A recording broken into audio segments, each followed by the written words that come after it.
اوقات كتير بنبقى محتاجين ان احنا نتكلم مع حد، نطلع اللي جوانا، بنبقى حاسين بخنقه بس مش فاهمين ايه هي دي. لكن مفيش حد بيفهمنا، او اصلا مفيش حد، او انت مش عارف تعبر عن نفسك. الحاجات اللي انا عملتها عشان اقدر افهم نفسي اكتر، فانا عارفه شويه حاجات صغيرين متاكده ان هي هتفيدك.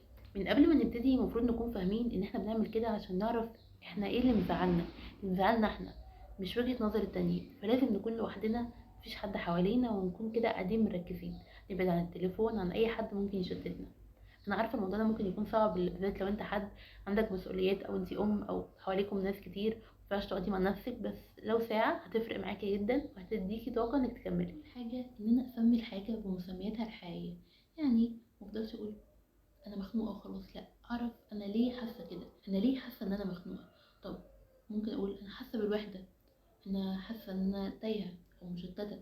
حدد بالظبط انا عايزه ايه. الموضوع ده هيفرق جدا، حتى لو مش هيحل المشكله بس بيخليني اقرب للمشكله نفسها، بيخليني اقرب ليها، واحس ان انا خلاص بدل انا قربت يبقى انا هقدر احل حل السحري اللي بالنسبه لي، واللي بيخليني اعرف انا اصلا ليه زعلانه. وهنفترض هنا ان انا حاسه بالوحده، سميت، طلعت انا حاسه ان انا وحيده. طيب ايه الحاجه اللي خلتني احس ان انا وحيده، او انا اصلا مش قادره اوصل للحاجه اللي مضايقاني؟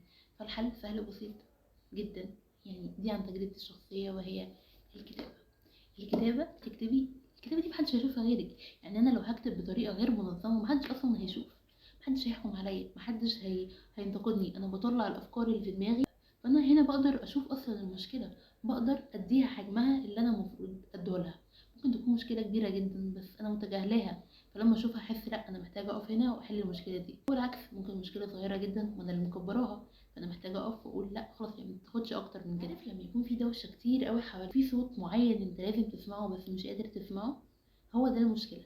لازم تسمع صوتك انت، مش صوت الناس اللي حواليك. لازم تبقى صادق معاها، لازم تواجه نفسك بالحقيقه وتقول طب فين المشكله، طب انا هقدر احلها ازاي. اسمع صوتك، ما تقولش لنفسك انا حد فاشل، قول انا بحاول. بس كفايه ان انت بتحاول. اسمع صوتك انت مش صوت الناس اللي حواليك. حاول نهون على نفسنا. فمن الحاجات المهمه جدا وهي الصلاه والدعاء. ادعي كتير قوي، ادعي بالحاجه اللي انت نفسك فيها، ادعي بالحاجه اللي متعباك مهما كانت الحاجه دي بسيطه. صدقوني لو انتوا خايفين من حاجه ادعوا، لو انتوا محتاجين حاجه ادعوا وصلوا. انا اقول ان انا محتاجه اخد بريك. العيب ان انا افضل مكمله وانا مش قادره ادي حاجه. العيب ان انا لو حاسه ان اليوم ده انا مش هقدر اطلعه باحسن شكل ممكن افضل مكمله فيه. لا خلاص، انا مش قادره، انا هاخد بريك واستسلم اقعد في البيت. استجمعي طاقتك. العيب انك تقولي انك جامده وقويه، لان احنا كلنا بيجيلنا لحظات ضعف، كلنا محتاجين ان احنا نقعد مع نفسنا ونستجمع طاقتنا تاني. اكتر من ان انا اعمل كوبايه شاي، اقعد مع نفسي، اولع شمعه، اتفرج على فيلم قديم او فيلم مضحك. محتاجين ناخد اجازه صغيره جدا عشان نرجع بقوه.